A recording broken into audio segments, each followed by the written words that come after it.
Sœur, l'expression de votre joie, de votre vie avec le Seigneur. Elle me dit, soyez toujours joyeux. Quoique deux fois le Seigneur parle, il nous reprend, il nous châtie, c'est bien.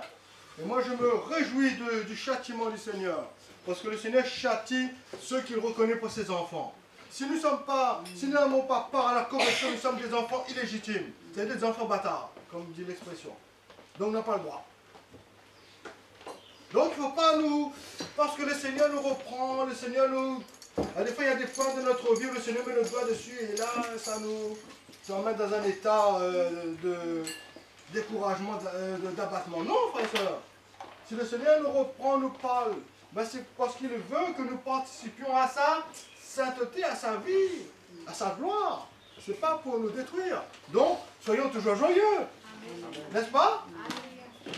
Quand le Seigneur met le doigt sur un point de notre caractère, dis pas non, attends le visa, moi il est là.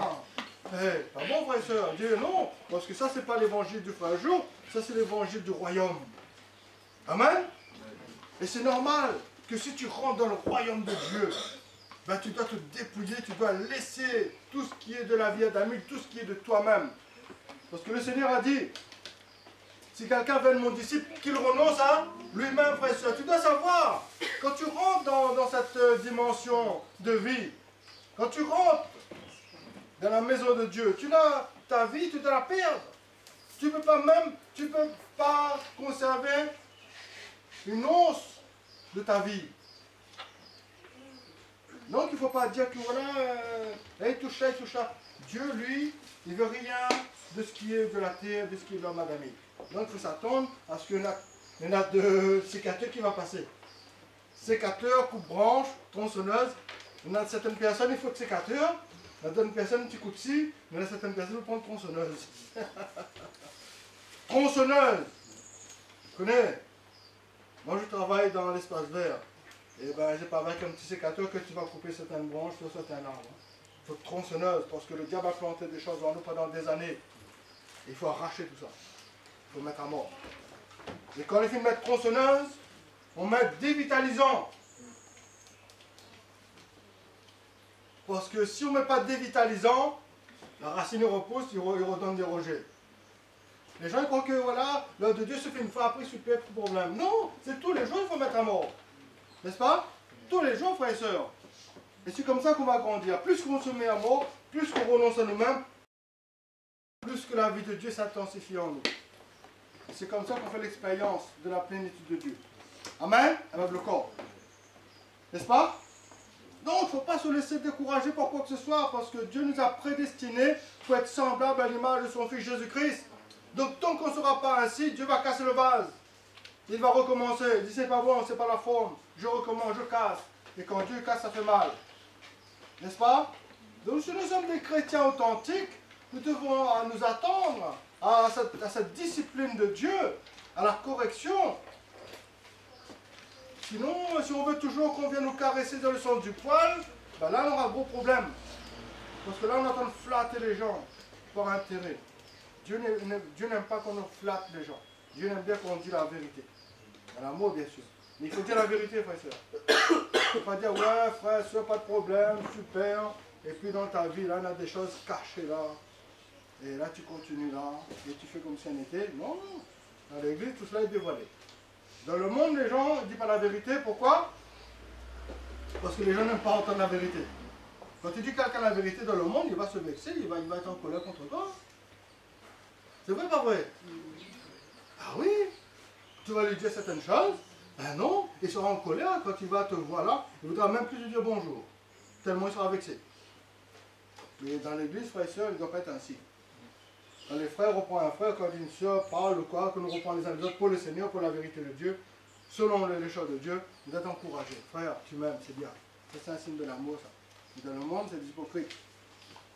Donc nous, on doit dire la vérité. Amen? Amen. Voilà. Il faut qu'on s'attende à cela, frère et sœur. Parce que sinon, on entend jouer et on ne va pas avancer. Parce que l'œuvre de Dieu n'avancera pas. Dieu a besoin des instruments purifiés, nettoyés, sanctifiés, des instruments de justice. Si nous vivons encore dans l'injustice, dans le mensonge, dans les choses qui sont contraires à la nature, à la volonté de Dieu, Dieu ne pourra pas se servir d'un vase sale. Quand le monde vient chez vous, excusez-moi, hein, parce que rien, nous sommes des créoles là. Christ parle en créole. Une fois j'ai vu un film, le film de Jésus-Christ, les frères ont fait bien. Ils ont fait le film de Jésus-Christ en créole. Et les gens parlent en créole. Hein? Des fois nous la honte de notre langue. Non, pas bon. Parle en créole, parle en français, il y en a certains qui peuvent s'exprimer, mais pas de problème. D'accord? Donc,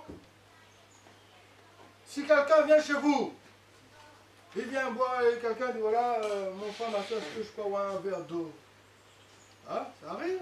Ça, tu offres une limonade, un jus. Mais tu ne vas pas prendre le verre sale là-bas, tu vas le donner. N'est-ce pas? Tu vas prendre un verre sale là, et tu dis ah mon frère, tiens, le frère il va tous se lever, le verre sale, il n'est pas propre, il sent creux. Excuse-moi l'expression, hein? Et tu crois que le frère aura envie de boire dans ce verre-là? Ou la soeur? Non, mais nous sommes des humains, nous sommes des êtres humains. Nous vivons dans la logique humaine. Est-ce qu'on va prendre plaisir? Hein? Ben comment nous, on ne veut pas? Comment nous, on fait de sale pour Dieu? La Bible dit que si quelqu'un se sanctifie, il sera un vase d'honneur dans la maison de Dieu. Dieu ne va pas prendre un vase sale, souillé, pour mettre sur sa table avec, pour honorer sa maison. N'est-ce pas? Donc il faut que le vase soit nettoyé, purifié, sanctifié. Il fait honneur à Dieu. N'est-ce pas? Et nous, on ne veut pas que Dieu nous purifie, que Dieu nous fait passer par le feu, que Dieu nous traite, que Dieu nous réprimande. Il faut qu'on accepte ça, frères et sœurs. Parce qu'il faut qu'on mûrit. Amen. Dieu a besoin des vainqueurs, Dieu n'a pas besoin de vaincus. Dieu a besoin des gens qu'il a préparés, nettoyés, formés, et que cette personne va s'asseoir sur le trône avec son fils. Pas un esclave, là, en train de jouer avec le diable, là, en train de faire n'importe quoi, en train de les vêtements sales. Il attend de faire n'importe quoi, il attend d'assis en compagnie de moquer, il attend de boire avec les ivrognes. Dieu ne prend pas plaisir à ces choses-là. Dieu a besoin de quelqu'un pour régner pour lui. Amen. Il faut qu'on s'attende à ce que Dieu va nous traiter. Dieu met le doigt sur la partie de notre caractère qui est là, qui fait défaut. Nos habitudes, tout cela, il faut que Dieu y traite. Notre indépendance, il faut que Dieu traite. Notre individualité, il faut que Dieu traite. Nos laisser-aller, il faut que Dieu traite. Nos négligences, il faut que Dieu traite. N'est-ce pas? C'est comme ça dans l'église, sinon on va jouer, sinon on va pique-niquer à la plage. Si on ne veut pas, si on n'accepte pas, eh ben on va pique-niquer. Là-bas, le poisson ne nous dira rien. Le soleil va nous chauffer, oh, super. Mais dans l'église, frères et sœurs, il faut s'attendre à des bouleversements de notre vie. Chaque jour, nous devons nous remettre en cause, comme dit ma fille Sephora. Dernièrement, on a parlé de l'autorité, n'est-ce pas? On a parlé de l'autorité cette semaine.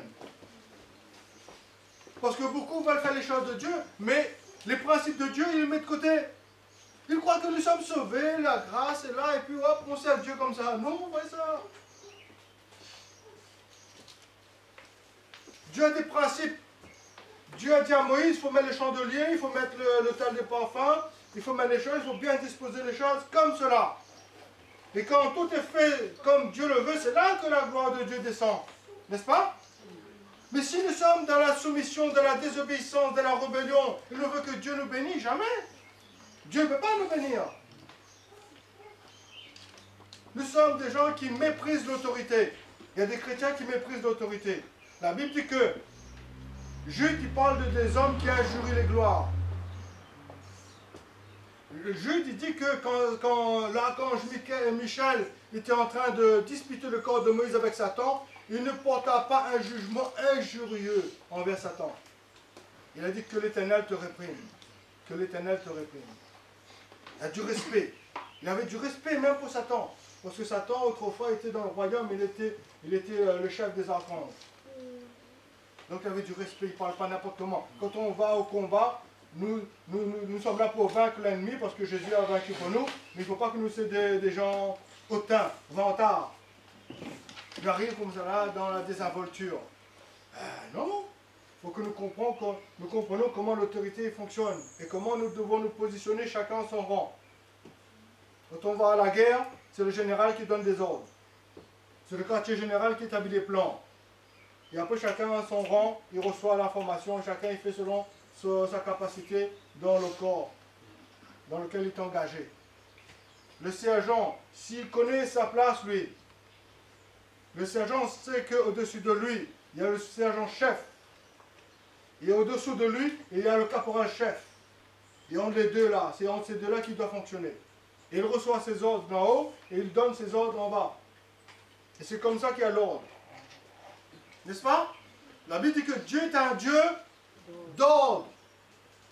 Les chrétiens aujourd'hui sont tellement dans la désinvolture. Du coup, il fait un peu n'importe quoi. Et ils croient que Dieu va les cautionner. Comme dit ce matin, je me suis tué, mais tu croyais que je te ressemblais? Non. Dans la désinvolture, on fait les choses vraiment comme nous semble bon. Et tout cela, il ne fait pas avancer le royaume de Dieu, frères et sœurs. N'est-ce pas? Dans l'Église, l'autorité et la soumission dans l'Église, tout cela a été établi en Jésus-Christ. N'est-ce pas? L'autorité entre une femme et un mari, des fois la femme obéit, soumet elle parce que voilà, extérieurement. Mais peut-être qu'à l'intérieur d'elle, elle ne peut pas se soumettre. À l'intérieur, elle ne veut pas se soumettre. Parce que le mari fait défaut. Mais dans l'Église, l'autorité n'est pas deux choses. L'autorité et la soumission ne sont pas deux choses distinctes. Dans l'Église, l'autorité et la soumission, c'est une identité en Christ. Parce que Christ s'est abaissé et s'est humilié. Il a pris la forme d'un homme et il s'est humilié, s'est abaissé volontairement. Dieu le Père n'a pas mis de pression sur lui. Il a compris le cœur du Père. Il a compris la volonté de Dieu. Et il a dit, je viens, ô Dieu, pour faire ta volonté. Lui, en tant que Dieu, il s'est abaissé. Le Fils s'est abaissé. Il a pris la forme d'un serviteur pour obéir, pour accomplir la volonté de Dieu. Il a compris le cœur de Dieu. Et donc, il s'est humilié, il s'est abaissé jusqu'à la mort. Il a appris l'obéissance par les choses qu'il a souffert, n'est-ce pas? Il a pris la parole de Dieu, dit que Dieu l'a souverainement élevé au-dessus de tous les cieux. Et quand le Seigneur a parlé à ses disciples, il a dit, quand il allait monter, il a dit, tout pouvoir m'a été donné. Tout pouvoir m'a été donné. Dans le ciel, sur la terre et sous la terre. Nous avons un grand Seigneur. Mais, avant d'arriver dans cette dimension, la Bible dit, dans Philippiens chapitre 2, il s'est humilié. Si quelqu'un veut exercer l'autorité, il doit savoir, avant d'exercer l'autorité, il doit être obéissant. On ne peut pas demander la soumission à quelqu'un alors que nous-mêmes nous étions dans la rébellion. N'est-ce pas? C'est important, frères et sœurs, si nous voulons construire le royaume de Dieu. Le Seigneur, il n'y agit pas. C'est pour ça que beaucoup diront, Seigneur, nous avons chassé les démons, nous avons fait beaucoup de miracles. Le Seigneur dit, retirez-vous de moi, je ne vous ai jamais connu. Ouvriers d'iniquité, des rebelles. On ne peut pas vivre la soumission dans la rébellion. Impossible. Pour construire le royaume, frères et sœurs, pas seulement nous le sauver comme cela, mais il y a un plan de Dieu, n'est-ce pas? Il y a le plan de Dieu. Dieu a fait de nous un royaume des sacrificateurs pour régner avec lui. Dieu ne veut pas seulement qu'on soit des hommes et des femmes sauvés, mais Dieu veut que nous régnions pour lui. Quand il a créé Adam, il a dit à Adam, domine, règne. Ensuite, il a dit à Noé, avec le Noé, il a mis le gouvernement humain. Il a dit, Noé, l'homme qui versera le sang de l'homme, par l'homme, son sang sera versé. Aujourd'hui, Dieu a donné à l'autorité de régner sur l'homme. N'est-ce pas? Et donc cette semaine, nous allons parler d'autorité. Hey, c'était bien. Vous savez, il y a des gens qui veulent voir Dieu. Les autres, ils veulent voir Dieu. Moi, je vois Dieu. Si je ne vois pas, non, je ne vois pas.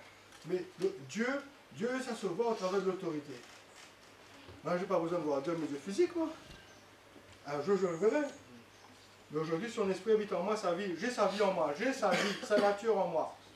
Et sa vie en moi m'emmène à vivre dans cette dimension de vie. Si quelqu'un dit qu'il a la vie de Dieu en lui et qu'il est dans la rébellion, il faut revoir sa copie. Parce que si tu as la vie de Dieu en toi, c'est-à-dire si tu as la nature du Fils de Dieu en toi, le Fils de Dieu s'est rendu obéissant jusqu'à la mort. le Fils de Dieu n'a jamais été dans la rébellion.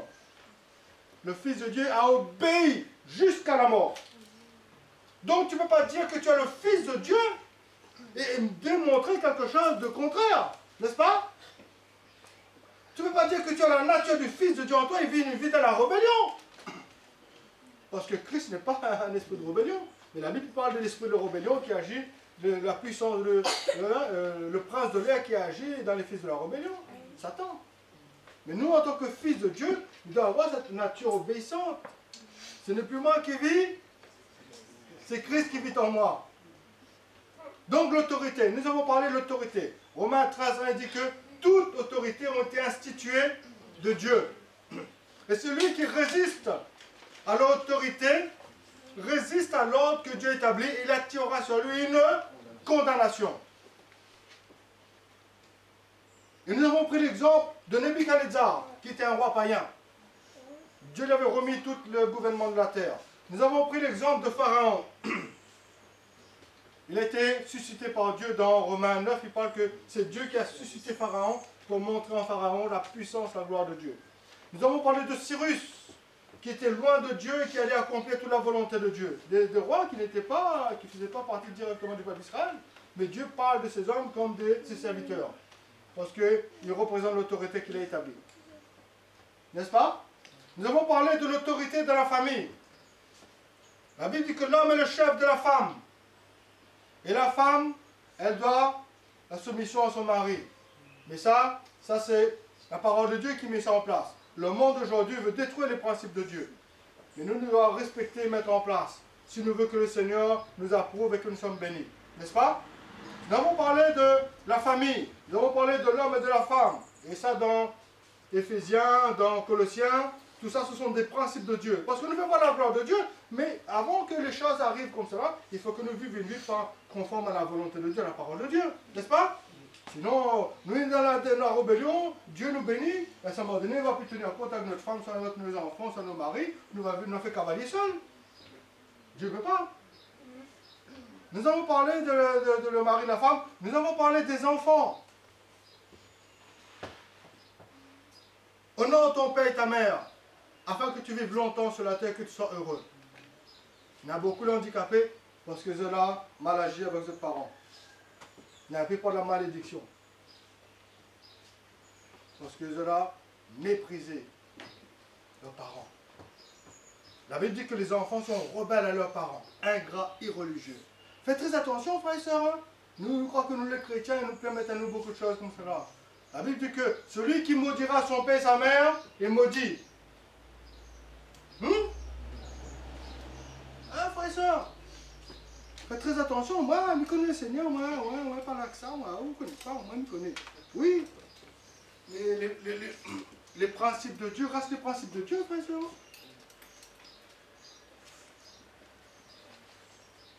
Honore ton père et ta mère, afin que tu vives longtemps sur la terre. Vous voyez? Dans Deutéronome, chapitre 27, le verset 16, il dit, maudit soit celui qui méprise son père et sa mère. Donc ça c'est le principe de l'autorité. Vous pouvez regarder si vous voulez Deutéronome 27, 16. Il y a beaucoup de places qui parlent de ces choses. Frères et sœurs, nous devons revoir notre copie et voir nos attitudes concernant la parole de Dieu, parce que nous devons mettre en pratique la parole de Dieu. L'autorité, le respect. Nous voulons construire le royaume de Dieu, nous sommes une famille royale. Et il y a des comportements, il y a des attitudes qui doivent être en nous, qui doivent honorer Dieu. Amen, amen. L'autorité de la famille, du couple, des enfants, n'est-ce pas?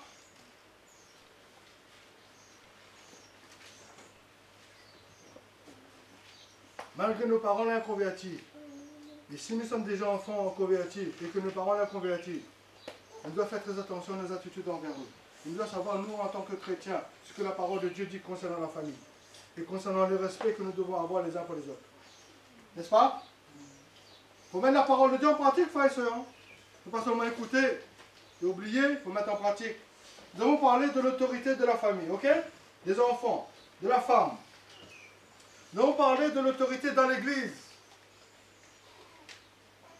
Dans l'église, il y a des autorités qui sont les anciens, qui dirigent, qui enseignent, qui conduisent, qui supervisent.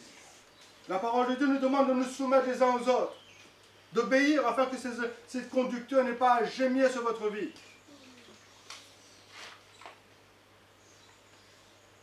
Nous avons parlé concernant l'autorité de la fille dans la maison de son papa. Lorsque une fille dans la maison de son papa fait un vœu, si le papa ne dit rien, Dieu va accepter le vœu. Mais si le papa fait une opposition, Dieu ne va pas accepter, Dieu ne va pas obéir, va approuver. Pareil, si une femme est mariée, elle a son mari. Si elle fait un vœu, si son mari ne dit rien, son vœu sera accepté. Dieu va accepter son vœu. Mais si le mari s'oppose, le vœu ne sera pas valable. Ça, c'est Nombre chapitre 30, concernant les vœux. Nous voyons que Dieu a des autorités déléguées. Mais des gens veulent avoir affaire directement à Dieu. Mais ils ne veulent pas accepter l'autorité déléguée de Dieu. Il y a des autorités déléguées. Dieu est le chef de Christ. Dans le gouvernement de Dieu, dans le royaume, Dieu, c'est le chef de Christ. Christ, c'est le chef de la femme. N'est-ce pas? Hein? Christ est le chef de l'homme. Et l'homme est le chef de la femme. N'est-ce pas? Et Christ est le chef de l'Église.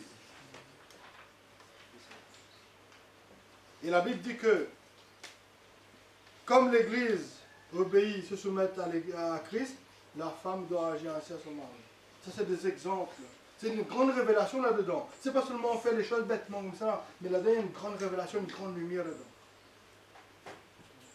Vous voyez? Donc, tout cela, il faut que, si nous voulons servir le Seigneur, il faut que tous ces principes soient en nous.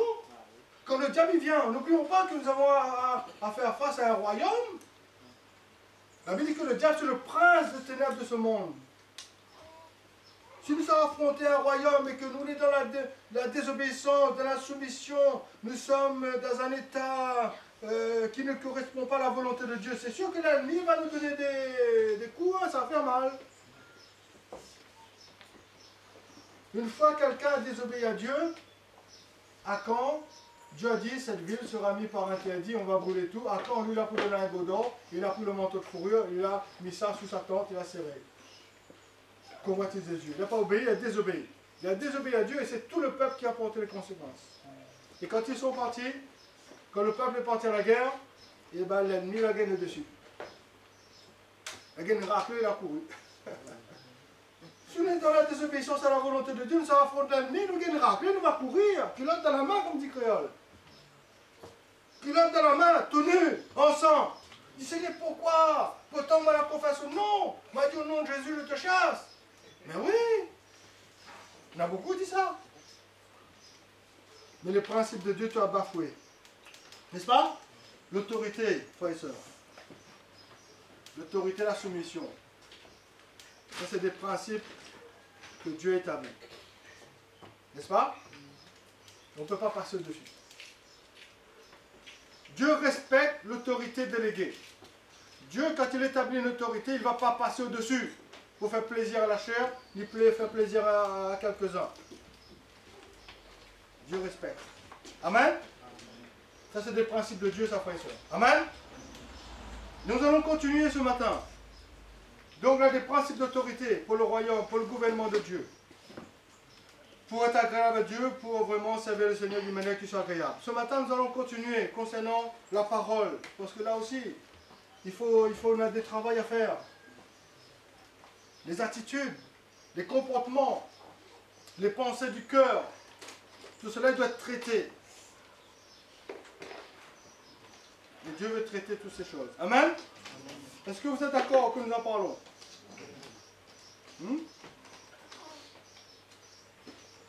Allons lire dans Jacques, chapitre 3. Donc ce matin, nous allons parler concernant la langue. Parce que ça, bien souvent, fait défaut aussi.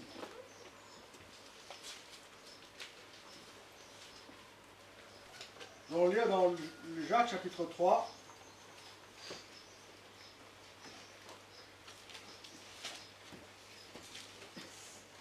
frères, qu'il n'y ait pas parmi vous un grand nombre de personnes qui se mettent à enseigner, car vous savez que nous serons jugés plus sévèrement. Nous bronchons tous de plusieurs manières. Si quelqu'un ne bronche point en parole, c'est un homme parfait, capable de tenir tout son corps en bride. Si nous mettons le morse dans la bouche des chevaux pour qu'ils nous obéissent, nous dirigeons ainsi leur corps tout entier. Voici même les navires qui sont si grands et que poussent des vents impétueux sont dirigés par un très petit gouvernail, au gré du pilote. De même, la langue est un petit membre, et elle se vante de grandes choses. Voyez comme un petit feu peut embraser une grande forêt. La langue aussi est un feu. C'est le monde de l'iniquité. La langue est placée parmi nos membres, souillant tout le corps et enflammant le cours de la vie, étant elle-même enflammée par la géhenne. Toutes les espèces de bêtes, d'oiseaux, de reptiles et d'animaux marins sont domptés et ont été domptés par l'homme. Mais la langue, aucun homme ne peut la dompter. C'est un mal qu'on ne peut réprimer. Elle est pleine d'un venin mortel. Par elle, nous bénissons le Seigneur, notre Père, et par elle, nous maudissons les hommes faits à l'image de Dieu. De la même bouche sortent la bénédiction et la malédiction. Il ne faut pas, mes frères, qu'il en soit ainsi. La source fait-elle jaillir par la même ouverture l'eau douce et l'eau amère? Un figuier, mes frères, peut-il produire des olives ou une vigne des figues? De l'eau salée ne peut pas non plus produire de l'eau douce. Lequel d'entre vous est sage et intelligent, qu'il montre ses œuvres par une bonne conduite avec la douceur de la sagesse? Mais si vous avez dans votre cœur un zèle amer, un esprit de dispute, ne vous glorifiez pas et ne mentez pas contre la vérité.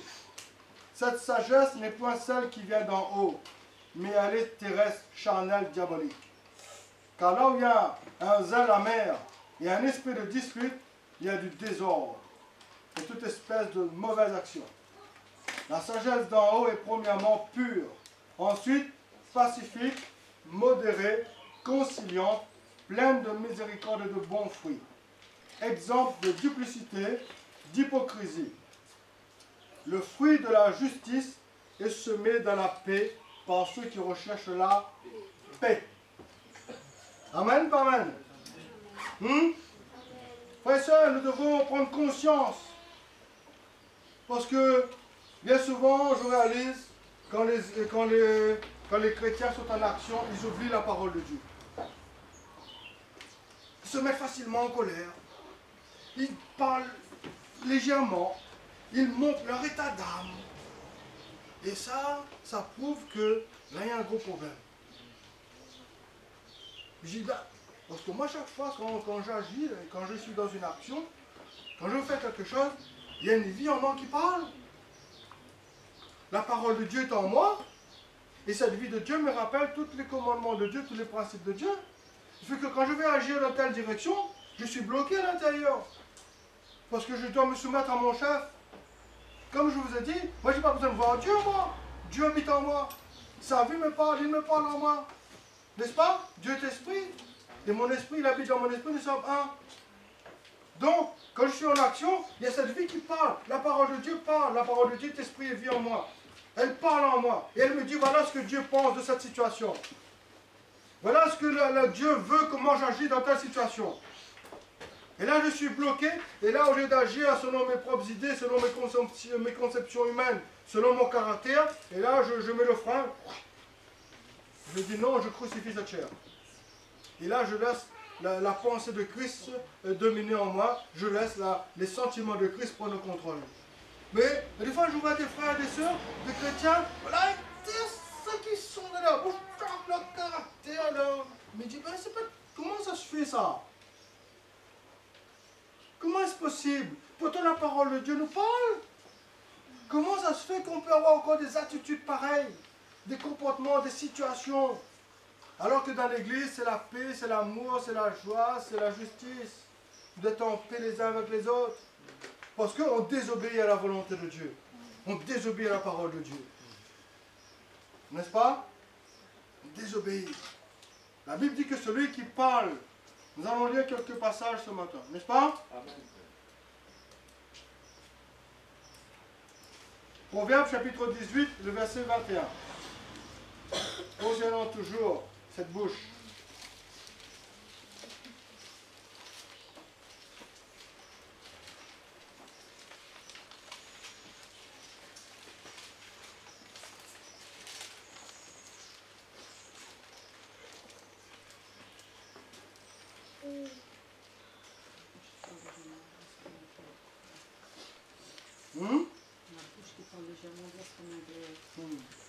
On va voir ça après. Donc, Proverbe chapitre 18, verset 21, qu'est-ce qu'il est écrit? Est-ce que quelqu'un peut lire pour moi? La mort et la vie sont au pouvoir de la langue. Celui qui l'aime en mangera les fruits. Amen. La vie et la mort sont au pouvoir de la langue. Nous avons lu dans Jacques, par cette langue, nous bénissons le Seigneur, et par cette même langue, nous maudissons l'homme qui est fait à l'image de Dieu. Est-ce que vous savez, est-ce que vous croyez que Dieu approuve ce genre de choses? Dans la bouche sortent la malédiction et la bénédiction. Qu'est-ce que le Seigneur Jésus nous a dit? Hein? Oui, mais qu'est-ce qu'il a dit concernant la vie et la mort pour voir la langue? Parce que si la parole de Dieu ne fait pas écho en vous, quand vous serez dans le combat, quand vous serez dans l'action, c'est sûr que votre vie naturelle va prendre le dessus. La parole de Dieu est esprit et vie. Le Seigneur Jésus a dit, bénissez et ne maudissez pas. Le Seigneur Jésus a dit, bénissez et ne maudissez pas. Parce que la parole a un pouvoir extraordinaire. C'est pour ça qu'il faut faire très attention quand nous prononçons une parole. La vie et la mort sont au pouvoir de la langue. Cette langue peut donner la vie comme elle peut donner la mort. Comme je vous ai dit, il y a des enfants qui sont devenus infirmes, qui sont devenus SDF, qui traînent dans le chemin. Parce que ça a eu un mauvais comportement, ou soit ça a tapé les autres parents, soit ça a agi mal, les parents la portent la bouche chez le marmaille, et le marmaille pour des conséquences. Vous connaissez, les muscles, ça ne sert à rien. Hein? Les gens croient que parce qu'ils ont des muscles, des fois ils croient que c'est batailleux, ils croient. Mais moi, quelqu'un qui connaît le monde spirituel, il n'a pas besoin de muscles. Hein? Si vous la tape à lui, et que lui, il ne méritait pas, et que vous l'abusez sur lui comme cela, et lui porte la bouche sur vous, tout ou pas, pas besoin d'avoir chiffon rouge pour faire peur le monde. Hein? Les gens mettent chiffon rouge comme cela, pas besoin de chiffon rouge. Hein? Ça, c'est pour impressionner les gens. Hein? Mais spirituellement, il y a des lois qui sont établies par Dieu. Dieu a dit celui qui... Comment il dit ça? J'ai noté ça. Maudit soit celui qui méprise son père et sa mère. Donc, c'est pas la peine de chercher midi 14 heures. N'est-ce pas? Si tu es en train d'agir comme ça à l'égard de tes parents, ben voilà ce que Dieu dit. C'est des lois spirituelles, ça, mes frères et sœurs. Oui, mais il n'y a plus de malédiction pour ceux qui sont en Jésus-Christ. Ben, agis ainsi, tu vas voir. Si tu vas vivre longtemps sur la terre, tu seras heureux. Oui, attends, moi j'ai vu des gens abuser. Sa femme était enceinte, elle donne un coup de pied à sa femme. Taper sa femme. Hein? Connais cet homme-là, Fabrice? Connais cet homme-là? Sa femme était enceinte, il donnait des coups de pied à sa femme, il a tapé sa femme. Il a emmené une maîtresse devant sa femme. La maîtresse, sa femme, c'était une grande souffrance. Il était un batailleur. Il était quand même assez grand et costaud, il était fort. Batailleur. Il ne connaît pas quoi sa femme l'a déjà vu. Aujourd'hui, ce gars-là, il est malade mental, il est fou, alors qu'il était dans son bon sens. Aujourd'hui, il cause tout sur le chemin. Aujourd'hui, il marche tout sale. Quand je vois lui, il me dit que ben, ça c'est intéressant. Il est un abuseur, un profiteur. Aujourd'hui, il est en train de traîner là-bas, les mouches sur lui. Vous croyez qu'avec les muscles, on règle le problème? Voici le monde, si quelqu'un connaît le monde spirituel, il n'a pas besoin de muscles, il n'a pas besoin de bataille. Là. Avec la parole, il donne les choses. Le pouvoir de la parole. La Bible dit, une malédiction sans cause n'a point de fait. Demain matin, si quelqu'un te jette des malédictions, ou ça, si quelqu'un te jette des sorts, et que tu n'as rien fait, tu es dans l'innocence. Dieu ne permet pas que ces choses arrivent. N'est-ce pas? La Bible dit qu'une malédiction sans cause n'a point d'effet. Il ne faut pas avoir peur. Quelqu'un fait sortir contre tout, alors que vous êtes en train de vivre tranquillement. Laisse, ça dit tout ça va tomber sur sa tête, ça. Ah oui, c'est lui-même, c'est ses enfants, c'est sa génération qui va porter les conséquences. La malédiction, le mal va le poursuivre. Mais si toi, tu es en train de faire le bien, ok, ces choses n'ont pas de pouvoir sur ta vie. Mais si tu es en train de faire du mal, ou là, tu es en train d'arnaquer les gens, tu crois qu'en volant les gens, tu es en train de réussir, tu trompes les gens, tu en as, et là tu crois que tu roules dans ta BM, tu roules dans ta Mercedes, et là quand tu marches, là tu te crois pour un gros bazar. Mais tu es chargé de malédiction, mon ami, n'est-ce pas? Et tout le temps tu finis, il y en a beaucoup, il y en a des richesses, mais là tu finis infirme. Là tu finis infirme, le corps dégrade, tombe dans les problèmes mentaux. Ouais, pourquoi? Il y a des choses là semées, et là tu récoltes. C'est comme ça, frère et soeur. Ça, c'est des lois spirituelles que Dieu établit. Mais si tu es en train de faire le bien, tu seras toujours, Dieu va toujours agir de l'autre côté. Dieu aime ceux qui agissent selon le bien. Dieu approuve, Dieu bénit. N'est-ce pas?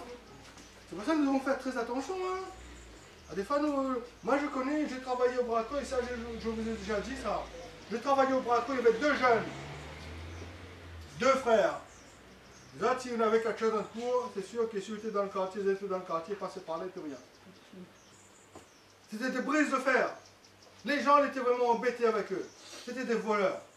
Rien qu'ils laissaient traîner, ils prenaient. Et une fois, j'étais en train de travailler, et une personne a dit, lui, ça rentre dans ma cour là. Eh bien, attention, si elle vole ça là. Eh ben, les gens, ils connaissent, tu ne veux pas te voler. Les gens vont te rendre sans chez vous, ils vont te rendre malédiction, ils vont te rendre. Ben, ça m'a donné, vous ne t'en pas que la personne devient un peu malade mentale, il tombe dans certaines choses, ou son temps est mort. Dans la même année, les deux frères sont morts. Les gens qui portent malédiction sur leur vie, ils ont touché des choses qu'il ne fallait pas toucher. Et ça a eu des conséquences. Parce qu'une malédiction sans cause n'a pas d'effet. Mais si on a agi et que la personne a parlé, dans l'esprit on le lié. Pareil. C'est pour ça que la Bible dit, ne devez rien à personne si ce n'est de vous aimer les uns les autres. Si tu voles, si tu prends les choses, tu ne veux pas rendre. Nous, en tant que chrétiens, nous devons faire très attention. Hein? Parce que si tu en prêtes, un exemple, tu en prêtes, tu oublies de rendre, fais comme si tu oubliais. Soit tu entends arnaquer les gens comme ça là, et tu crois que là tu vas réussir. Non, frère et soeur. La Bible dit que là tu deviens esclave. Tu es esclave de cette personne. Dans l'esprit, cette personne a pouvoir sur ta vie. Et c'est comme ça qu'il marche le monde spirituel. C'est pour ça, moi quand je travaille chez quelqu'un, je vois ça, je dis, oh Seigneur. Parce que les gens m'expriment. Parce que moi je ne veux pas devenir esclave, je ne veux pas devenir esclave de qui que ce soit, je ne touche pas. Parce qu'il y a des gens qui m'expriment. Et si tu es touché, tu tombes à leur pouvoir. Le monde spirituel, c'est très dangereux, frère et soeur. Les muscles, ça n'a rien là-dedans. Parce que j'ai vu des gars qui sont musclés, hein, et devenir une bloc. N'est-ce pas? La parole, tout ça, c'est au niveau de la parole, frère et soeur. La vie et la mort sont au pouvoir de la langue. C'est pour ça que le Seigneur dit, bénissez et ne maudissez pas. Même nos ennemis, le Seigneur nous a dit de bénir nos ennemis. Vous vous rendez compte? C'est-à-dire que le Seigneur lui réalise le pouvoir de la parole dans l'esprit. Parce que si on va donner une malédiction là, c'est sûr que ça va porter. Si on va parler comme ça là, c'est pas ça que la Bible dit que, comme Denise tout à l'heure m'a fait la remarque, j'ai noté ça. Je crois que j'ai noté ça, c'est quelque chose, je crois, non?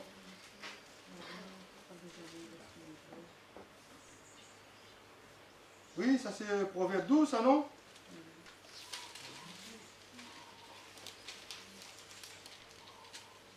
On va regarder dans Proverbe chapitre.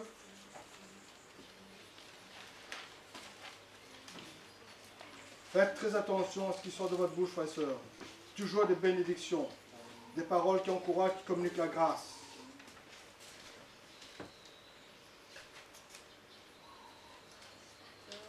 Voilà. Proverbe chapitre 12, verset 18.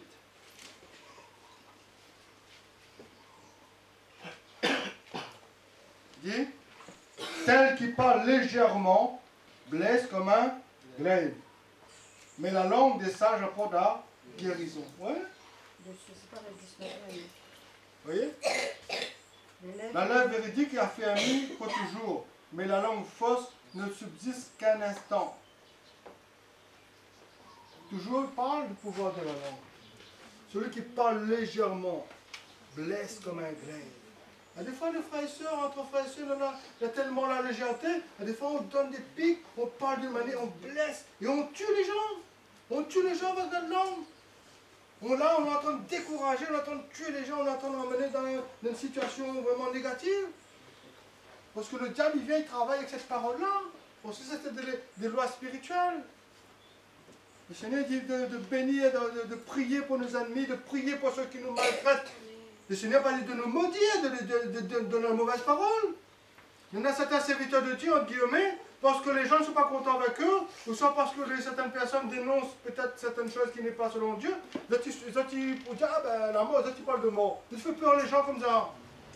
Alors que la parole de Dieu ne dit pas de proclamer la mort, de ne pas se réjouir de la chute de notre ennemi. La Bible dit même, ne te réjouis pas du malheur de ton prochain. Ne te réjouis pas du malheur de ton prochain. Bien fait pour lui, non, tant mieux tant que ça, non, tant le mérite. Ah, il a goûté maintenant là. Hein, fais attention, frère et soeur. Parce que c'est pour ça que je vous dis, nous devons mettre la parole dedans en pratique. Hein. Nous êtes des chrétiens, oui, mais des chrétiens selon la parole, selon le cœur de Dieu. Pas des chrétiens farfelus. Quand le diable il vient, quand il vient là, il n'y a rien qui lui appartient en nous. N'est-ce pas? Faites très attention, frères et sœurs. Nos attitudes, nos comportements, nos actions, nos paroles, tout ça est lié. Allons lire dans Matthieu chapitre 12, verset 37.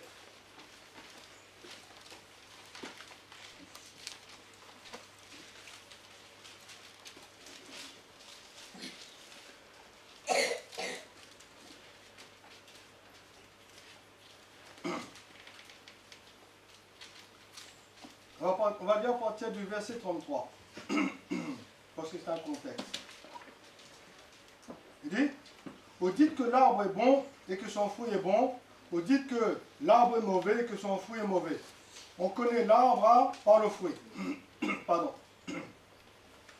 Race de vipères, comment pourriez-vous dire de bonnes choses, méchants comme vous l'êtes?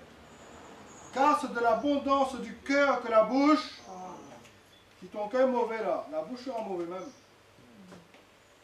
L'homme bon tient de bonnes choses de son bon trésor, et l'homme méchant tient de mauvaises choses de son mauvais trésor. Là, il parle du cœur là. Hein.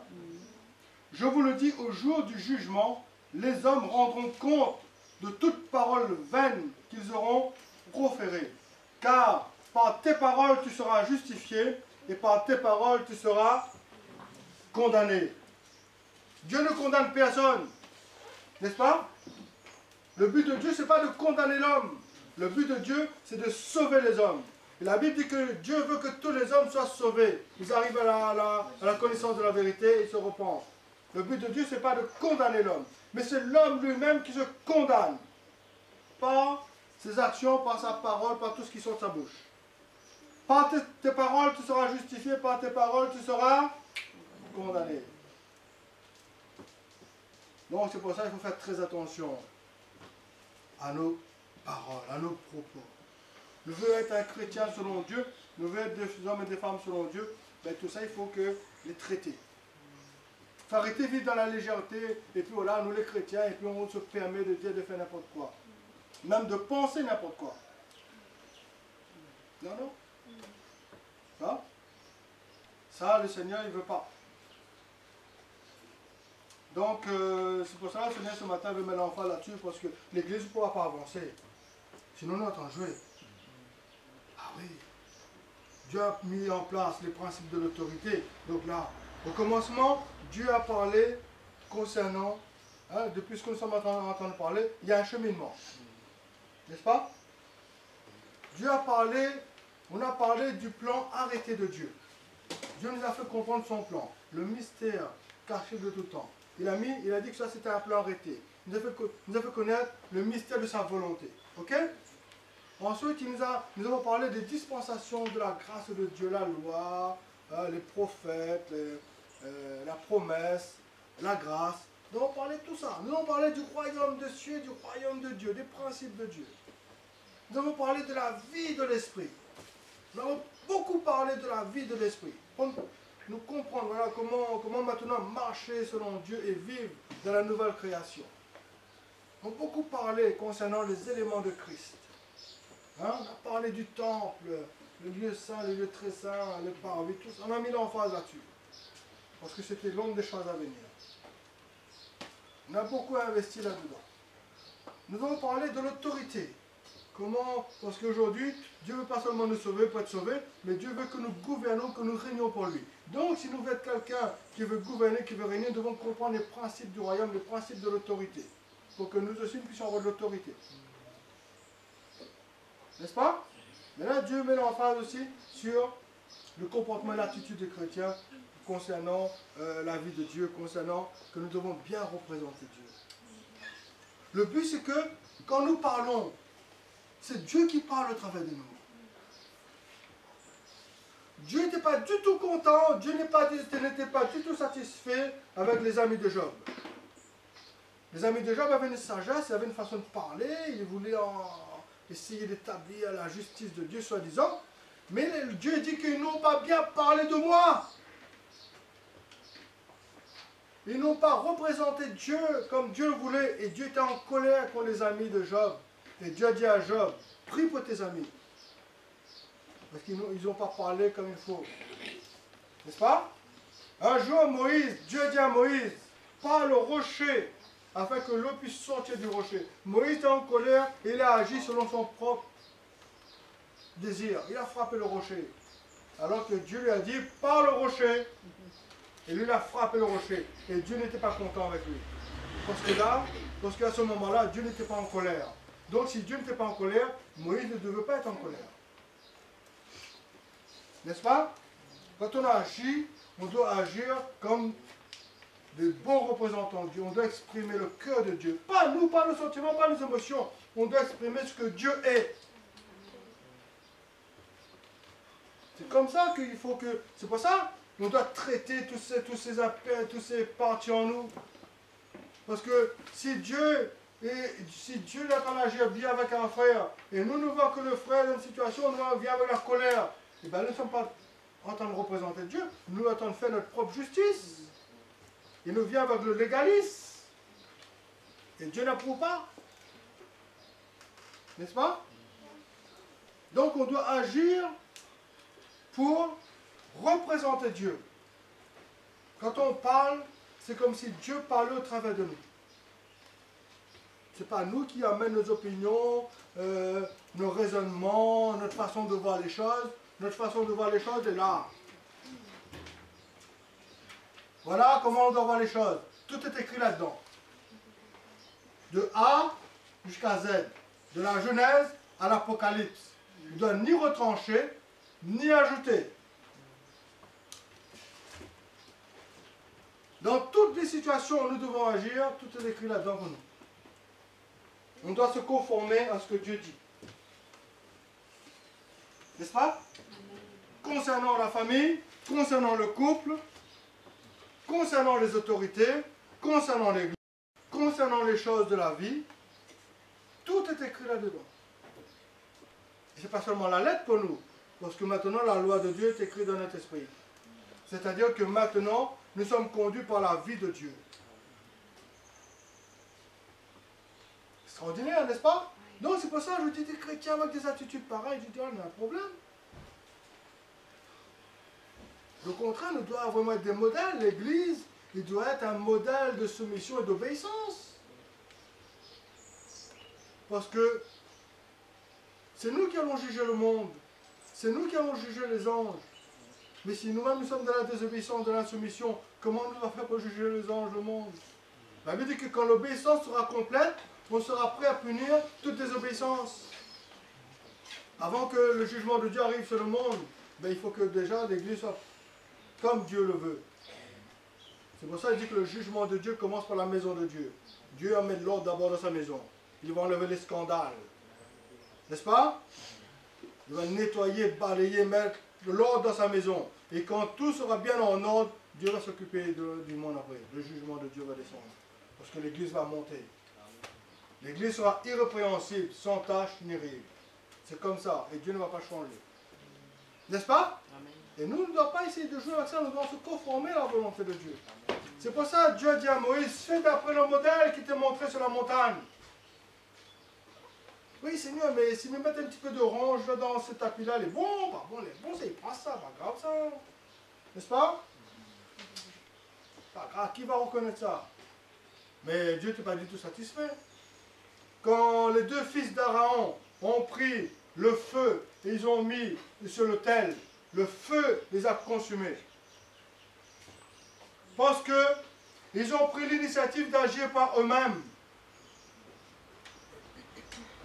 Ce n'était pas à eux de faire cela, mais ils ont pris l'initiative de faire les choses par eux-mêmes. Et le feu est descendu et les a consumés. Comme je vous dis, Dieu établit des principes de l'autorité, on doit se soumettre. C'est comme ça que Dieu établit son royaume. Dieu est un Dieu d'ordre. C'est pour ça, vous faites très attention à comment vous prenez des décisions. Quand vous prenez des décisions, comment vous le faites? Ah oui, mais moi je prends avec Dieu directement, pas de problème. Hein? Mais si tu prends tes décisions avec Dieu directement, le corps doit être d'accord. L'autorité doit ressentir. L'autorité de l'Église doit approuver ces choses. Mais si l'autorité de l'Église n'approuve pas, il dit oui, mais moi, Dieu m'a dit. Oui, mais Dieu t'a dit, mais Dieu n'a rien dit à l'autorité. Donc ce que Dieu t'a dit là, est-ce que c'est vraiment Dieu qui t'a dit? Vous savez l'histoire de Balaam?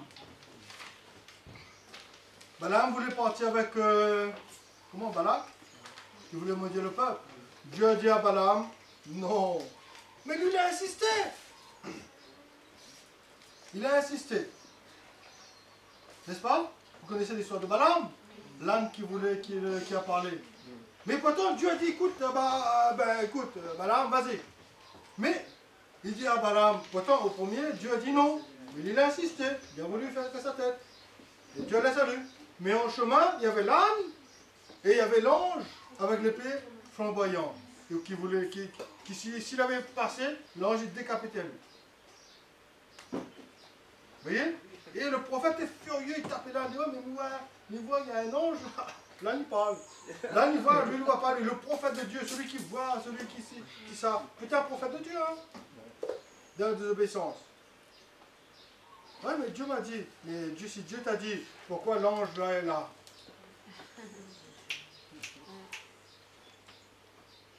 Pareil pour Moïse. Pareil pour Moïse. Une fois, Dieu a attaqué Moïse et Dieu voulait tuer Moïse. Vous vous souvenez de cette situation? Hein? Qu'est-ce qui s'est passé après? Allez, là, les étudiants de la Bible, c'est pas grave, je dis rien. Allez, donne-moi l'explication pourquoi Dieu voulait attaquer Moïse, Dieu voulait tuer Moïse. Hein? Pour la circoncision de son fils. À un moment donné, Dieu parle avec Moïse, Dieu dit ça, mais Dieu n'a jamais dit à Moïse, écoute, Moïse, fais circoncire ton fils. Sinon, je vais t'attaquer. Dieu n'a rien dit. Et tout d'un coup, là, Dieu attaque Moïse et Dieu veut... Et si Séphora n'était pas là, pour accomplir un acte, Moïse allait vraiment être tué. Vous croyez que Dieu passe au-dessus de ses lois, de ses principes établis? S'il n'obéit pas, c'est pas la peine d'aller directement à Dieu. Dieu a laissé, allons lire dans Actes 35 minutes et après je vous relâche. Enfin, je vous relâche.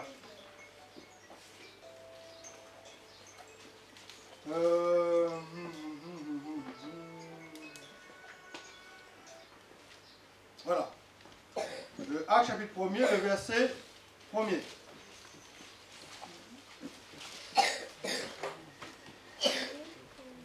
Vas-y, c'est bon? Il dit, Théophile, c'est pas toi, c'est lui. Théophile, j'ai parlé dans mon premier livre de tout ce que Jésus a commencé de faire et d'enseigner dès le commencement. Donc vous savez ce qui est le premier livre? Non.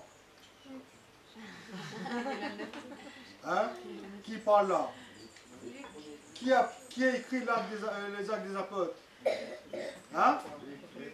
C'est qui? C'est Luc. Et donc son premier livre, c'était quel livre? Hein? L'évangile de Luc. C'est ça? Voyez? Parce qu'il y a l'évangile de Luc. C'est Luc qui écrit l'évangile et c'est Luc qui écrit les actes des apôtres. C'est pour ça qu'il a parlé dans son premier livre. Voyez? Donc, enseigner, donc je reprends. Hein. Théophile, j'ai parlé dans mon premier livre. Donc, Théophile, ça veut dire ami de Dieu. Théos, ça veut dire Dieu. Et Philos, ça veut dire ami. Donc, Théophile, ça veut dire ami de Dieu. Ami de Dieu, si on peut dire ami de Dieu, j'ai parlé, hein, par chacun d'entre nous, si nous sommes des amis de Dieu. Ami de Dieu, j'ai parlé dans mon premier livre de tout ce que Jésus a commencé de faire et d'enseigner dès le commencement, jusqu'au jour où il fut enlevé au ciel, après avoir donné ses ordres par le Saint-Esprit aux apôtres qu'il avait choisis. Amen. Le Seigneur a donné ses ordres aux apôtres qu'il avait choisis. Et nous sommes fondés sur le fondement, nous sommes bâtis sur le fondement des apôtres et des prophètes. Donc, tout ce que nous devons vivre, nous sommes dans la doctrine des apôtres. Et quand nous voyons comment Paul parle concernant la famille, concernant le mari, concernant la femme, concernant les enfants, concernant l'église, concernant les conducteurs, concernant les gouvernements, les gouverneurs, tout est là. Tout cela est établi par Dieu. N'est-ce pas? Nous, on va dire, oui, mais moi, je vois directement Dieu pour voir qu'est-ce que Dieu va me dire. Dieu t'a déjà parlé. Ici, et des fois, nous voulons prendre les choses par nous-mêmes. Et nous sommes dans un corps, soi-disant, nous parle du corps, nous parle de l'église, nous parle des membres, mais nos décisions, nous prenons en dehors du corps. Et c'est-à-dire que quand un membre agit, ce n'est pas lui qui agit. Nous parle du corps. Quand un membre agit, c'est le corps qui agit. C'est pour ça qu'il ne doit pas avoir une vaine gloire, il ne doit pas avoir une gloire pour lui-même. Parce que quand la main agit, c'est le corps qui agit tout entier. N'est-ce pas? Parce que pour la main agir, il y a tout un système qui se met en place. Et le chef, c'est la tête. Et pour que la main puisse agir correctement et faire les choses correctement, il a besoin des pieds. N'est-ce pas? Si j'ai besoin de prendre ce sac, je vais prendre quoi là? J'arrive pas là. J'ai besoin des pieds. Et c'est les pieds qui vont avancer. Mais pour que les pieds puissent avancer, j'ai besoin de l'autorité des yeux. Je dois me soumettre. La main et les pieds doivent se soumettre à l'autorité des yeux. Parce que les yeux voient. Enlève la vue et tu vas voir que tu as un gros problème pour avancer, pour prendre les choses. C'est pour ça que la parole de Dieu dit, soumettez-vous les uns aux autres. L'autorité. La main agit, le pied se déplace, mais c'est les yeux, l'autorité des yeux. La main et les pieds doivent être sous l'autorité des yeux pour faire l'action qu'il faut. Et les yeux dépendent de la tête, l'autorité du corps qui est Christ. C'est pour ça, nous faisons les choses de l'indépendance et nous voulons réussir. Jamais, frères et sœurs. Jamais. Non, impossible. Parce que Dieu agit au travers de son corps. Amen. C'est pour ça qu'on veut aller directement à Dieu. Un jour, Paul a rencontré le Seigneur Jésus sur le chemin de Damas. Et à un moment donné, le Seigneur dit, Paul, tu serais Dieu de regimber contre des aiguillons. Il dit, qui es-tu, Seigneur? Qui es-tu, Seigneur? Le Seigneur dit, je suis Jésus que tu persécutes. Alors que Paul était en train de persécuter les chrétiens. Mais quand on est en train de persécuter les chrétiens, là, c'est Jésus lui-même qu'on persécute. Quand on touche un chrétien, on touche directement au Seigneur. Quand on touche au corps, on touche directement au Seigneur. N'est-ce pas? Nous avons besoin de comprendre ces choses, frères et sœurs, pour grandir dans la vie chrétienne. Comme nous avons dit, tu as traversé la mer Rouge. Mais beaucoup, ils croient qu'ils ont traversé la mer Rouge, ils sont déjà capables de servir Dieu. C'est pas ça, hein? L'apôtre Paul nous dit ça dans Où il parle de ces choses-là, lui?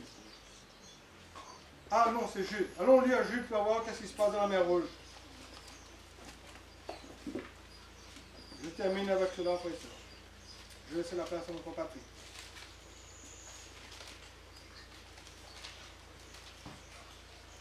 Tu as traversé la mer Rouge et tu crois que tu es capable de servir Dieu et d'accomplir des espoirs pour Dieu. Non, quand tu as traversé la mer Rouge, il n'y avait pas de combat. Hein? Quand tu as traversé la mer Rouge, il n'y avait pas de combat. Au contraire, Dieu a fait passer par un autre chemin pour éviter le combat parce que le peuple n'était pas prêt. Au contraire, regarde ce qui est écrit dans Jude, dans ce chapitre, nous allons lire le verset 5. Je veux vous rappeler à vous qui savez fort bien toutes ces choses, que le Seigneur, après avoir sauvé le peuple et l'avoir tiré du pays d'Égypte, fit ensuite périr les incrédules. N'est-ce pas? Ils ont traversé la mer Rouge, mais ensuite la Bible dit que Dieu fit périr les incrédules. Alors, les murmures, les mécontentements là. Et comme je vous ai dit, quand ils ont passé la mer Rouge, ils n'étaient pas inondés ni noyés parce qu'ils ont passé à sec. Ce sont les Égyptiens et le Pharaon qui a été englouti.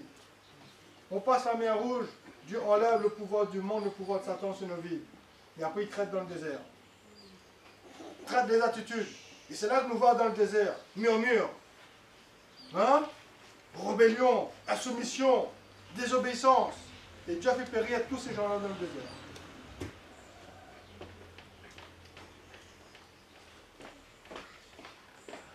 Il y a beaucoup, ils courent comme ça là. Cours toujours. Cours toujours comme dit quelqu'un. Cours toujours. Mais si tu ne cours pas selon les règles là, quand tu vas arriver là-bas là, il va dire hop, retourne là, tu sors là. Il a fait périr dans le désert. Et pour le diable, là, le diable ici, le diable là. Non. Pharaon est englouti, l'Égypte est englouti, les soldats sont engloutis. Mais après, la Bible dit que c'est Dieu qui a fait périr dans le désert les incrédules. N'est-ce pas? La rébellion. Pourtant, on a tiré en Égypte, hein? Mais dans le désert, il fait périr. Tout ça, frères et sœurs, nous servent de leçon. La Bible dit que dans Corinthiens, le chapitre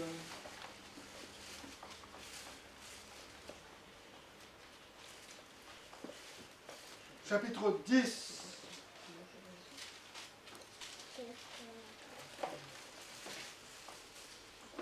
le chapitre 10, qui est un peu en parallèle avec ce que que nous venons de lire. Il dit, verset 1er, frères, je ne veux pas que vous ignorez que nos pères ont tous été sous la nuée. Ils ont tous passé au travers de la mer, qu'ils ont tous été baptisés en Moïse, dans la nuée et dans la mer, qu'ils ont tous mangé le même aliment spirituel et qu'ils ont tous bu le même breuvage spirituel, car ils buvaient à un rocher spirituel qui les suivait, et ce rocher était Christ. Mais la plupart d'entre eux ne furent point agréables à Dieu, puisqu'ils périrent dans le désert. Or, ces choses sont arrivées pour nous servir d'exemple, afin que nous n'ayons pas de mauvais désirs comme ils en ont eu. Ne devenez point idolâtres, comme quelques-uns d'entre eux, selon qu'il est écrit, le peuple s'assit pour manger, pour boire, puis ils se levèrent pour se divertir. Ne nous livrons point à la débauche, comme quelques-uns d'entre eux s'y livrèrent, de sorte qu'il en tomba 23 000 en un seul jour. Ne tentons point le Seigneur, comme le tentèrent quelques-uns d'entre eux, qui périrent par les serpents. Ne murmurez point, comme murmurèrent quelques-uns d'entre eux, qui périrent par l'exterminateur. Ces choses leur sont arrivées pour servir d'exemple, et elles ont été écrites pour notre instruction, à nous qui sommes parvenus à la fin des siècles. Ainsi donc, que celui qui croit être debout prenne garde de tomber. Aucune tentation ne vous est survenue qui n'ait été humaine. Et Dieu qui est fidèle ne permettra pas que vous soyez tentés de vos forces. Mais avec la tentation, il préparera aussi le moyen d'en sortir afin que vous puissiez la supporter. Amen. Vous voyez là, quand tu passes la mer rouge, qu'est-ce qui arrive? Baptisés dans la mer rouge, baptisés en Moïse. Ils ont été sous la nuée. Ils ont mangé, bu le même aliment spirituel et pourtant, ils n'étaient pas agréables à Dieu. Nous, en tant que chrétiens, nous avons parlé de la parole, des attitudes, des comportements, comment nous devons vivre. Ça, ce n'est pas le frère Jean qui est en train de vous imposer des principes légalistes. Ça, c'est la vie de Dieu en nous qui nous emmène à vivre comme Dieu. Mais il faut que nous prenions conscience que nous devons vraiment enlever tout ce qui ne plaît pas à Dieu dans la vie. On ne peut pas blesser les frères et sœurs, parler légèrement, arnaquer les frères et sœurs, agir d'une manière injuste envers ce monde, même envers ce monde. On ne peut pas maudire, parler mal des uns et des autres, même juger les uns les autres. La parole de Dieu nous dit de ne pas nous juger les uns les autres. Le juge, c'est Dieu. Vous voyez? Tout cela, nous doit vraiment comprendre et vivre. Parce que, on peut dire que moi je suis chrétien, je suis sauvé. Oui, mais ils ont passé la mer rouge, hein. Ils ont vu le rocher spirituel, ils ont vu la nuée, ils ont vu la colonne de feu, mais ils sont morts dans le désert. Dieu fit périr les incrédules dans le désert. Et pourtant, le Seigneur, pourtant, ils ont expérimenté l'agneau. Ouais. Ils sont sauvés. Ils sont sauvés. Ils ont expérimenté le sang en Égypte. Sauvés. Ils ne sont pas rentrés dans le Canaan. Ils sont morts dans le désert. Canaan, ce n'était pas pour eux. Pour ça, je vous dis, allons plus loin. Il ne faut pas seulement que nous sommes des chrétiens sauvés comme ça là et puis on se permet, on croit qu'on est arrivé. Il y a encore des choses à vivre de la part de Dieu. Parce qu'il y a la mer rouge, il y a le désert, mais après il y a Canaan. Et ça, c'est une autre étape de la vie chrétienne. Amen. On va parler de ça plus tard. Voilà, frères et sœurs. Vraiment, ce matin, nous parlons ainsi, mais nous attendons des choses favorables au salut pour vous, en ce qui vous concerne les uns les autres. Comme je vous ai dit, le but, c'est de pas de matraquer les gens, ni de faire peur, ni de disqualifier qui que ce soit. Mais le but, c'est que vous preniez conscience et que vous preniez des décisions pour réformer tout ce qui est à réformer dans tout ce qui ne peut pas dire dans votre vie. Tout ce qui n'est pas de Christ, tout ce qui est vieux, tout ce qui est en vous, qui n'est pas de Dieu. Vous devez comprendre que vous devez vous en débarrasser. N'est-ce pas? Afin que nous soyons des vases d'honneur, des instruments de justice entre les mains de Dieu. Quand le diable vient, il connaît à qui il a affaire. Et la Bible dit que nous n'allons pas courir derrière le diable. Nous n'allons pas chercher le diable pour combattre avec lui. La Bible dit que résister au diable. Il dit, beaucoup il dit, résistez au diable. Mais avant de dire résister au diable, qu'est-ce qu'il dit? Soumettez-vous à Dieu. Soumettez-vous à Dieu. Donc, soumettez-vous à Dieu. C'est tout ce principe, toute cette vie-là. Soumettez-vous à Dieu. Résistez au diable et il fuira loin de vous. Vous voyez? Celui qui est né de Dieu se garde lui-même. Le malin ne touche pas. Pas pour en avoir peur du diable. Tu es né de Dieu, tu fais le ménage. Ça n'est pas de Dieu, c'est pas de Dieu. Cette pensée n'est pas de Dieu. Cette attitude n'est pas de Dieu. Seigneur, Père, comme je vous ai dit souvent, bien souvent, je me juge moi-même. Celui qui se juge soi-même n'est pas condamné. Mais s'il ne prend pas les choses en main, quand Dieu vient, il fait mal. Hein? Donc, voilà Seigneur, cette pensée-là, je sais ça, cette pensée diabolique, ça. Et je ne laisse pas ces pensées-là prendre le contrôle de ma vie. Parce qu'après, je serai dirigé par cette pensée. Toi, cette attitude-là, je ne veux pas, Seigneur, ça c'est la haine. Dieu ne veut pas que nous ayons de la haine, même pour nos ennemis. Donc, nous devons faire tout le ménage. Même pour nos ennemis, Dieu ne veut pas que nous ayons de la haine. Hein? Donc, vous voyez la profondeur qui est en nous. Donc, Seigneur, il faut que tu traites ça. Seigneur, aide-moi, montre-moi, et que ta vie puisse prendre le contrôle, afin que je puisse aimer comme toi tu aimes. Non pas comme moi j'aime. Nous traite. Ça, cette pensée n'est pas de Christ. Moi, je connais. Pourquoi je connais? Parce que le Saint-Esprit me témoigne et la parole de Dieu est là pour me montrer. Donc, voilà, ces pensées, je dois rejeter. Je ne dois pas laisser ces pensées prendre contrôle de ma vie. Fais le ménage. Il n'y a pas de gendarme derrière moi. n'y a pas d'ancien, ni pasteur, ni apôtre, ni prophète. Hein, parce que je suis né de Dieu. Parce que je suis conduit par la vie de Dieu en moi. Je suis conduit par le ministère, par la vie de l'Esprit. Il y a le sentiment de Dieu en moi. Il y a le témoignage de Dieu en moi. Tout ça me parle, tout ça me montre. Tout ça, je vois le Seigneur me montre mes échecs. Le Seigneur me montre que là, tu as mal parlé, Joe. Là, tu as dit une parole, il ne fallait pas dire. Ça a blessé. Donc, Seigneur, pardon. Et s'il faut aller voir la personne, il faut demander à la personne pardon. Il faut demander à la personne pardon. Parce qu'il est facile de blesser les gens. Mais quand il s'agit de demander pardon, ça allait Dieu, ça. C'est facile de sortir, de dire n'importe quoi. Et de s'humilier, de dire à tel, ma femme, pardonne-moi parce que là, j'étais blessé. Pardonne-moi parce que là, j'ai manqué de sagesse. Pardonne-moi, je reconnais là, s'il te plaît. Vous voyez? Reconnaître. Pareil pour la femme, mon mari, là, j'ai été vraiment pas une bonne attitude, je demande pardon. Et nous pardonnons nous les uns les autres et nous fermons la porte au diable. Nous tempête, nous tape ici, nous blesse les gens. Après nous savons, on fait comme si on était, nous revient, nous rit et nous croit que, voilà, pas de problème, comme si rien ne s'est passé. Et là, nous disons, nous les chrétiens, non, frère. Même nous, quand nous péchons, la Bible dit que quand nous péchons, si nous pêchons contre Dieu et que nous viennent faire comme si on était, on va sentir qu'à l'intérieur, il ne marchera pas comme ça. Hein. On peut se moquer de Dieu, mais on peut se moquer des hommes, mais on ne va pas se moquer de Dieu. Hein. La Bible dit que Dieu connaît Dieu connaît ceux qui l'appartiennent. Et quiconque prononce le nom du Seigneur qui s'éloigne de l'iniquité. N'est-ce pas? Donc, pareil, tu as péché contre Dieu. Et tu viens devant Dieu, alléluia, Seigneur, je t'aime, je t'adore, tu es mon sauveur, tu es mon Seigneur, je crois en toi, alléluia. Tu vas sentir que à l'intérieur de toi, la vie ne circule plus. Tu vas sentir que tu es sec. Tu vas sentir que il y a une tristesse. Parce que tu as attristé l'Esprit de Dieu. Tu as attristé l'Esprit de Dieu. Et cette vie est triste en toi. Donc la solution, c'est que tu te repens. Seigneur, pardonne-moi parce que j'ai péché contre toi. Je te demande pardon, Seigneur. Et la Bible dit, si nous confessons nos péchés, il nous pardonne de tous nos péchés. Et le sang de son Fils Jésus nous purifie de tout péché. Là, après, nous avons la communion de rétablir. Mais s'il n'y a pas de repentance, la communion est bloquée. Pareil, quand on fait du mal à notre femme, nous sommes en train de dire à notre femme des choses mauvaises.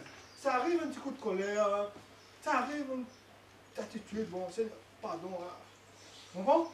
Mais si nous rentrons dans une situation, nous allons diminuer notre femme, si on attend de salir les uns les autres. Et le soir, vous connaissez le couple, hein, le soir dans le lit, là, je suis vite le dos là-bas, pas content. Ah oui, parce qu'elle a encore toutes ces paroles là, ouais, tu me dis chérie, mais tu te souviens un peu des paroles qui sont sorties de ta bouche là? Toutes ces paroles qui m'ont attristé, qui m'ont diminué là, ces paroles qui m'ont avili, qui m'ont sali. Et là, tu veux chérie? Chérie. Pas de chérie qui tienne? Je te demande, chérie, parle-moi. C'est vrai, je m'humilie. Je reconnais. Je suis mal agi. Excuse-moi, mais je suis un idiot. Ah, je suis un insensé d'avoir parlé comme ça. La Bible dit celui qui dira insensé à son frère mérite le châtiment. Pour vous dire, il faut que les choses soient profondes, nous frères et sœurs, n'est-ce pas? Il faut arrêter de jouer. Il faut nous être sérieux. Hein? Il faut nous être vrais. Il faut nous embrasser cette carrière dans le Seigneur Jésus, cette vocation céleste. Et vous allez voir, pas besoin de voir le Seigneur directement. Si vous êtes obéissant à l'autorité, vous allez voir comment vous allez avoir du pouvoir, de l'autorité dans l'esprit. Vous allez sentir qu'il y a une maturité qui vient en vous, il y a une stature qui est en vous là. Vous allez sentir une dimension de vie, une compréhension plus profonde concernant certaines choses de Dieu. Et vous allez avancer comme cela, frère.